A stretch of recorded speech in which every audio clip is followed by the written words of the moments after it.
ओशो ने अपनी प्रवचनों में अनेक कहानियां सुनाई हैं जो गहरे जीवन दर्शन और आत्मज्ञान का संदेश देती हैं।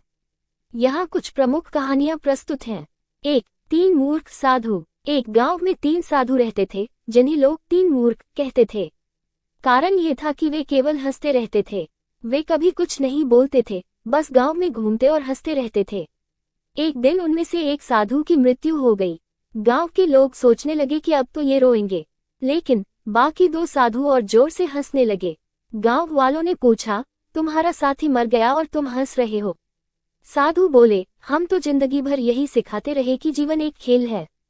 अब हमारा साथी अपनी भूमिका पूरी करके चला गया। क्या ये जश्न मनाने का कारण नहीं है? सीख, जीवन को हल्के में लेना और उसे एक उत्सव के रूप में देखना ही सच्ची समझ है। 2. बहता पानी शुद्ध रहता है। एक साधु नदी किनारे बैठा था। एक व्यक्ति उसके पास आया और बोला, मेरा जीवन बासी और नीरस हो गया है, मैं क्या करूं? साधु ने मुस्कुराते हुए नदी की ओर इशारा किया और कहा, क्या तुमने देखा है कि यह पानी बहता रहता है? इसी वजह से यह हमेशा शुद्ध रहता है। यदि यह रुक जाए तो इसमें सड़ांध आ जाएगी। व्यक्ति ने पूछा, तो मुझे क्या करना चाहिए?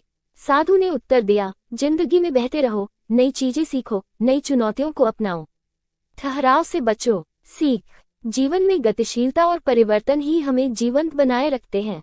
3. भगवान की मूर्ति का सच।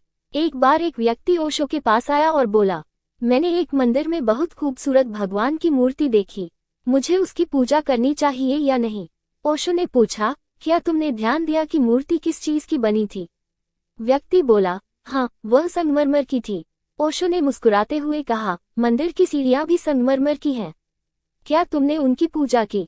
व्यक्ति चुप हो गया। सीख, सच्चाई रूप और बाहरी चीजों में नहीं, बल्कि हमारी अपनी दृष्टि और भावना में है।